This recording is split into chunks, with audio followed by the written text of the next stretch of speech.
చూస్తుంది యూనిట్ 4. దీనికి మనం ర్యాంక్ 1 ఇచ్చామండి. యూనిట్ 4 ఏమిటండి? First order PDE. ఇప్పుడు దీంట్లో మనం సిలబస్ని డివైడ్ చేద్దామండి, ఈజీ, మీడియం, డిఫికల్ట్ ఫార్మాట్లో. దీంట్లో ఈజీగా మనకు వచ్చేది ఫార్మేషన్ ఆఫ్ పీడిఈ. మీడియంలోకి లాగ్రాంజెస్ లీనియర్ ఈక్వేషన్ వస్తుందండి. డిఫికల్ట్లోకి non linear equations, standards and types. ఆ టైప్స్ కూడా వస్తాయండి. మీరు డివైడ్ చేసుకున్నారు, అంతా బాగుంది. ఇప్పుడు ఫస్ట్ మనం సెపరేట్ చేసుకోవాలండి. ఇదంతా మీరు నోట్స్ రాసుకోవాలి. నేను చెప్పి వీడియో నోట్స్ రాసుకుంటే ఫర్దర్గా అన్ని వీడియోస్ మీరు ప్రిపేర్ అవుతే మీరు A+ కూడా ఆచబడక్కర్లేదు M3లో. ఇప్పుడు ఇలా చేశారు. ఇప్పుడు మీరు ఈ రెండింటి నుంచి వస్తే రాయగలను అనుకుంటే సరిపోతుంది. ఈ రెండింటి నుంచి వస్తే రాకపోతే రావు. ఇందు నుంచి వచ్చిన సరే నేను రాయగలను అన్నట్టు ప్రిపేర్ అవ్వాలి. అన్నట్టు ప్రిపేర్ అయ్యే స్టెప్స్ అన్నీ గుర్తుపెట్టుకుని, ఫార్ములాస్ గుర్తుపెట్టుకుంటే నెంబర్ 1 క్లాస్ ఫస్ట్ వస్తారు మీరు. సప్లీలో క్లాస్ ఫస్ట్ వస్తారు మీరు. అర్థమైంది మీకు? ఇప్పుడు యూనిట్ 2 మనకి ర్యాంక్ 2లో ఉందండి. యూనిట్ 2 అనేది లాప్లాస్ ట్రాన్స్ఫార్మ్స్. దీంట్లో మనకి ఈజీగా ఉండేవి basic formula steps, unit step function. Sometimes అడుగుతారండి. Medium shift theorems, transforms of derivative, transform integral. Derivatives integrals లేకుండా అడగరండి. ఈ రెండే మనకి important. Hard Dirac delta function చాలా ఇంపార్టెంట్. ఇన్వర్స్ లాప్లాస్ అది సింపుల్గా ఉంటుందండి. ఇక్కడ క్వశ్చన్ ఎక్కువ అడుగుతారు దీని నుంచి. కన్వల్యూషన్ థియరం ఇది లేకుండా పేపర్ రావట్లేదండి ప్రతిసారి. మీకు యూనిట్ కూడా మేము డివైడ్ చేసాం. దీంట్లో మనకి ఎక్కువ గుర్తుపెట్టుకొస్తుంది స్టెప్ ఫార్ములా స్టెప్ గుర్తుంటే ఏ ఎగ్జామ్ అని రాయొచ్చండి. ఇప్పుడు యూనిట్ 1 ర్యాంక్ 3లో ఉందండి, వెక్టర్ క్యాల్కులస్. ఒక్కసారి దీన్ని చూడండి, మీకు అర్థమవుద్ది. స్కేలార్ పొటెన్షియల్ అని, లైన్ ఇంటిగ్రల్, గ్రేడియంట్ ఇవన్నీ ఈజీగా వస్తుందండి. మీడియంలోకి ఏమొస్తాయంటే directional derivatives, work done, area and surface integrals వస్తున్నాయండి. హార్డ్ ఏది కష్టం? Divergence, curl, volume integral, Green Stokes Gauss divergence theorems. ఇవి చాలా కష్టంగా ఉండండి. మీరు యూనిట్ 1లో మీకు ఫార్ములా గుర్తుండాలి, ప్రాసెస్ గుర్తుండాలండి. ఎందుకంటే యూనిట్ 1 అనేది ఫస్ట్ యూనిట్ కాబట్టి అందరు ఫస్ట్ వస్తారు, రాయకూడదండి ఇక్కడ. ఎందుకంటే ప్రాసెస్ మర్చిపోతారు మీరు. అందువల్ల కదా ఫెయిల్ అవుతున్నారు ప్రతిసారి మీరు. ఈసారి ఖచ్చితంగా పాస్ అవ్వాలి. యూనిట్ 3 అండి, ర్యాంక్ 4 ఇచ్చాం. First Fourier series and Fourier transforms. దీంట్లో ఈజీగా introduction, periodic functions, even odd sums ఉంటాయి. ఇవి కూడా అడుగుతారండి ఒక్కొక్కసారి.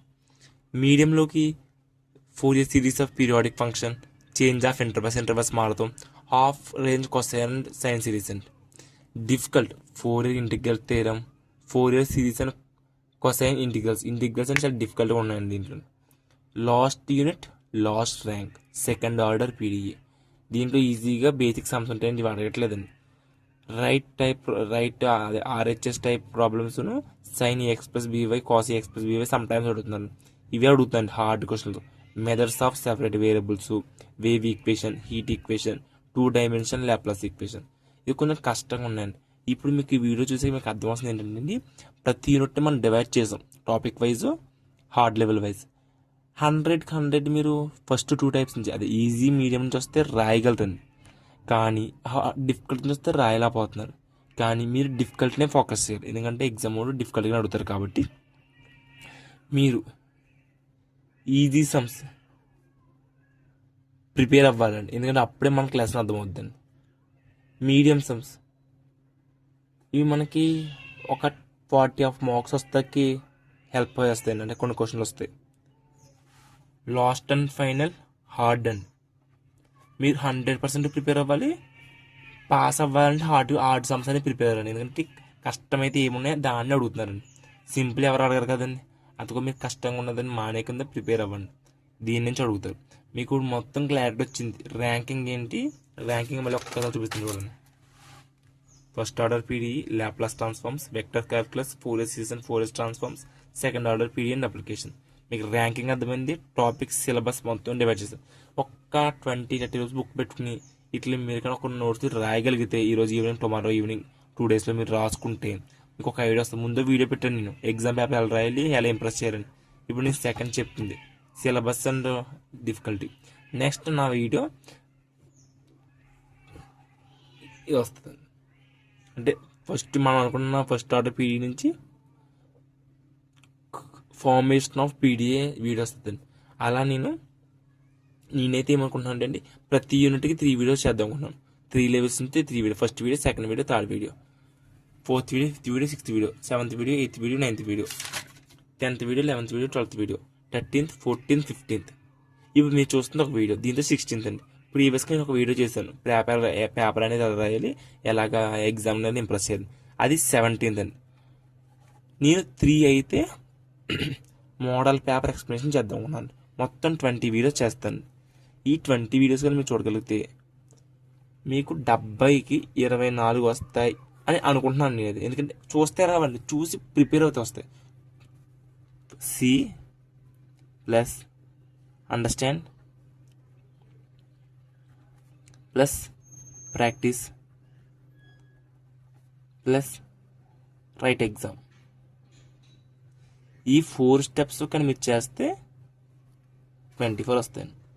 ఒక్కటి మానేస్తే మీకు ఏమీ రాదండి, మీరు మళ్ళీ ఫెయిల్ అయిపోతారు. మీరు ఫెయిల్ అవ్వకూడదండి, 4 స్టెప్స్ చేయండి.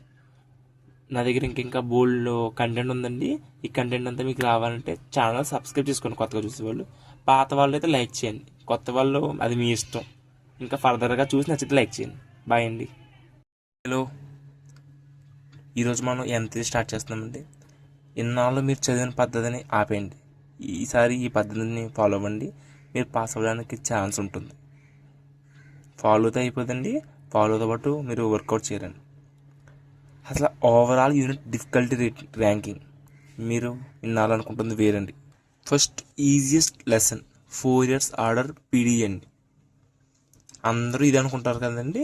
సెకండ్ లాప్లాస్ ట్రాన్స్ఫార్మ్స్, నేను చెప్తున్న ఆర్డర్ని ఒకసారి చూడండి. Third vector calculus. Fourth 4 year series and 4 year transformers. Fifth second order పీడీఎన్ అప్లికేషన్స్. ఈ ఆర్డర్ ఎందుకంటే ఇలా పెట్టామండి, చాలా అనాలిసిస్ చేసి పెట్టాం. ఫస్ట్ ఆర్డర్ పీడీఏ సమ్స్ ఈజీగా ఉంటాయండి, మీరు ఫుల్గా సమ్ అంతా అటెంప్ట్ చేయొచ్చు, స్కోప్ ఉంటుందండి. దానివల్ల ఫస్ట్ ఇంప్రెషన్ అనేది బాగుంటుందండి. లాప్లాస్ ట్రాన్స్ఫార్మ్ అండి షార్ట్లో అయిపోద్దండి మాకు ఆన్సర్. తక్కువ టైంలోనే మీరు ఆన్సర్ చేయొచ్చు, క్వశ్చన్ అయిపోద్దండి. మిస్టేక్స్ వచ్చినా సరే కనపడవండి, ఎందుకంటే అది సమ్ అనేది తెగుద్దండి. ఫైనల్గా ఒక ఆన్సర్ చేద్దండి ఏదోలాగా. అంటే ఆన్సర్ రాంగ్ అని రైట్ అని ప్రాసెస్ ఈజీగా ఉంటుందండి, ఎక్కువ స్టెప్స్ ఉండవండి. అందుకోసం సెకండ్ పెట్టాం. దీన్ని ఫస్ట్ పెట్టకూడదండి, ఎందుకంటే ఫస్ట్ ఎందుకు పెట్టకూడదంటే అట్లీస్ట్ 2-3 పేజెస్ రాయలేమండి, సమ్ చిన్నగా అయిపోద్దండి సమ్. అయితే ఫస్ట్ 4 years ఆర్డర్ అనుకోండి, కొంచెం సమ్ అని రాయొచ్చండి. వెక్టర్ క్యాల్కులస్ ఇది థర్డ్ అండి, ఇది ఒక మీడియం లెసన్. ఈజీ కాదు, డిఫికల్ట్ కాదండి, ఎందుకంటే ఈ సమ్స్ చేస్తాం బాగానే ఉంటాయండి. బట్ ఒక్క చోట ఎక్కడ మిస్టేక్ వస్తే సమ్ అంతా మిస్టేక్ అయిపోద్ది. మీరు చేస్తున్న స్టోక్స్ థీరం కానీ, గ్రాస్ డైవర్జెన్స్ థీరం కానీ, గ్రీన్స్ థీరం కానీ, థీరంలో ఒక్క మిస్ అయ్యారు ఒక్క టాపిక్, ఒక లాజిక్, ఇంకా సమ్మకి మీరు రాసేదానికి ఎగ్జామ్ దిద్దేవాడికి దేనికి సంబంధం ఉండదండి. అందుకోసం అసలు ఫస్ట్ స్టార్ట్ చేయకూడదండి. ఇప్పుడు 4 year సిరీస్ 4 year ట్రాన్స్ఫార్మ్స్ ఇదండి బాగుంటుంది. బట్ ఏంటంటే లెంత్ క్వశ్చన్ అండి, లెంత్ ఆన్సర్ రాయాల్సి వస్తుంది. బిగ్ ఫార్ములాస్ ఉంటాయి, సబ్డ్యూట్ చేయాలి. ఒక లైన్లో అయితే అవ్వదండి, ఒక స్టెప్పే మీరు 2-3 లైన్స్ రాయాలండి. లాస్ట్ అండ్ ఫైనల్ ఛాన్స్ అండి, ఫైనల్ ఆప్షన్ ఇది second order PD application. Very difficult sums వస్తాయండి, దాన్ని అటెంప్ట్ చేయలేము, దాన్ని కంప్లీట్ చేయలేము, ఏమీ చేయలేము. అందుకు లాస్ట్ అటెంప్ట్ చేయండి. ఇలా ఈ యూనిట్ వైజ్ అటెంప్ట్ చేద్దాం. ఈసారి మీరు ఫిక్స్ అవ్వండి, ఒకసారి ఫిక్స్ అవ్వండి. ఫిక్స్ అయ్యారు కదండి, ఇప్పుడు నేను నెక్స్ట్ చెప్తానండి.